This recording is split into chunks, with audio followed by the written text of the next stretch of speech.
Hey guys, today I'm gonna show you how I made this saber-toothed tiger skull, or really called a saber-toothed cat.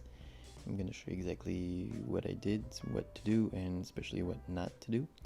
I've used polymer clay, which is an oven-baked clay. I've used the brand Sculpey for this, but I guess there's other brands that would do the trick too. So let's get started.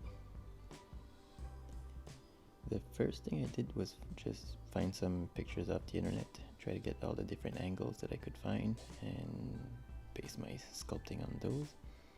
Then I just took some wires from around the house and started getting the shape away.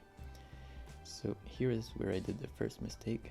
The bottom last 1/3 should be on a 40 or 45 degree angle up in the air, not straight down to the ground. And a little bit same thing on this bottom jaw piece as well, a little bit more angled upwards, not just flat on the ground. Next thing you want to do is just use foil to fill up and get the shape a little bit more right, and the clay is just going to go right on top of the foil. Same thing for the bottom jaw. Next, I've used a pasta machine to knead the clay. You don't really need one, but you'll get much nicer, flatter pieces and a lot less sanding to do if you use that. And you just go ahead and want to put that nice and flat on the foil pieces. Then I've just used balls of paper towel to just get the shape right. And once you do, you just put the whole thing in the oven for about 15 minutes and you'll get that first base ready for more details. Of course, you can easily sand this clay here before you start adding more pieces.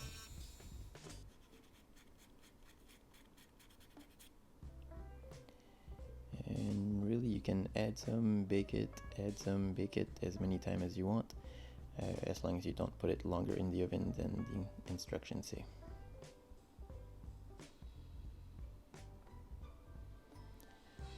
Here I've got a little bit more details. Be really careful if you use a clay blade like I did, or you'll end up with a plaster on your finger like I got. That's a little bit more what it's supposed to look like after a while. The base, the top, except of course that the last 1/3 should be on a 45 degree angle instead of flat on the ground like this is right now. Same thing for the bottom jaw. Add some frame, add some pieces. Make sure you do the little holes inside to put the teeth in. And just sand the whole thing nice and smooth. So I had noticed before that the back was a little bit messed up, and this is when I decided to go ahead and fix it more into an angle more like 40 to 45 degree. So I used my belt sander, which didn't want to start, but after playing around with a bit, it finally did. So I basically just started sanding away for maybe 15-20 minutes. And after I got a big mess, I figured that the box knife would do a better job, and it definitely did.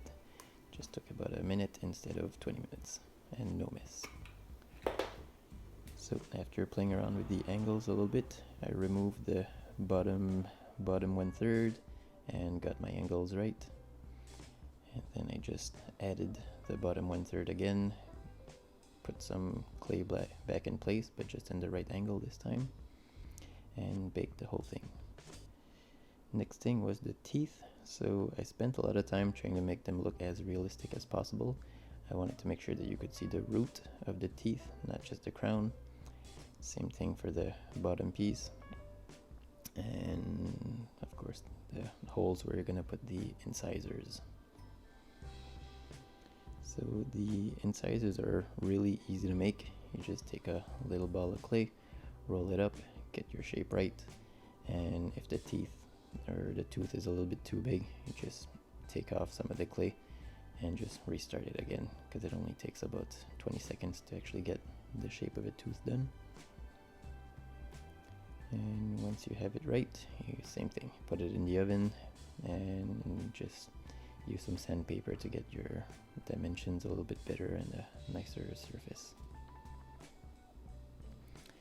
So to put in the teeth, I've used liquid Sculpey, which is a sort of glue that works the same way as the clay. When you put it in the oven, it hardens up, and you'll have to play around with the teeth to make sure they align up correctly, sanding a little bit back and forth before you're ready to actually glue them in place.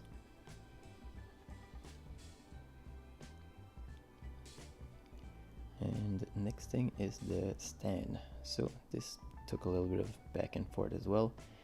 You want it to hold the bottom jaw, and then you'll have to add a little extension on top to be able to put the top of the skull as well.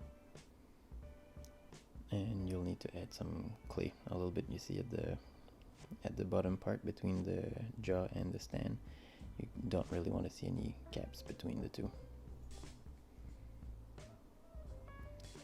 And when you're done, it should all stay nice and sturdy for both pieces. So on top, the extension right there, I used a wire and tried to shape it roughly like the bottom of the skull here. And that's pretty much the finish stand. No reason why I used blue, that's just the only color that I had left for clay.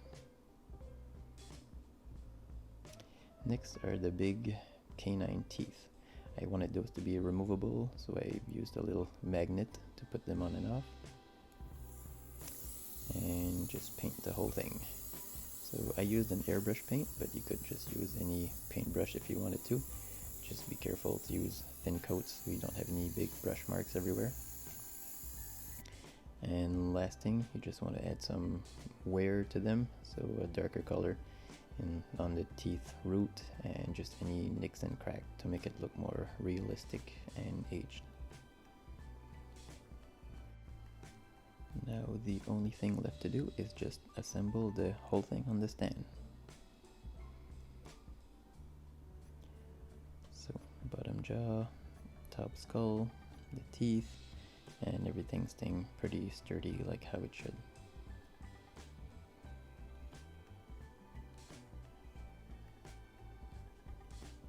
The magnets took a little bit of extra time to get it to fit just right, but it ended up going pretty well. So there you have it, the saber tooth cat next to my cat. So now you get a better idea of the size of the whole thing. So all in all, this thing took me probably the better part of a month to make. Definitely takes a lot more patience than a lot of the other projects that I have on my channel, but definitely fun to make, and I think it turned out pretty good.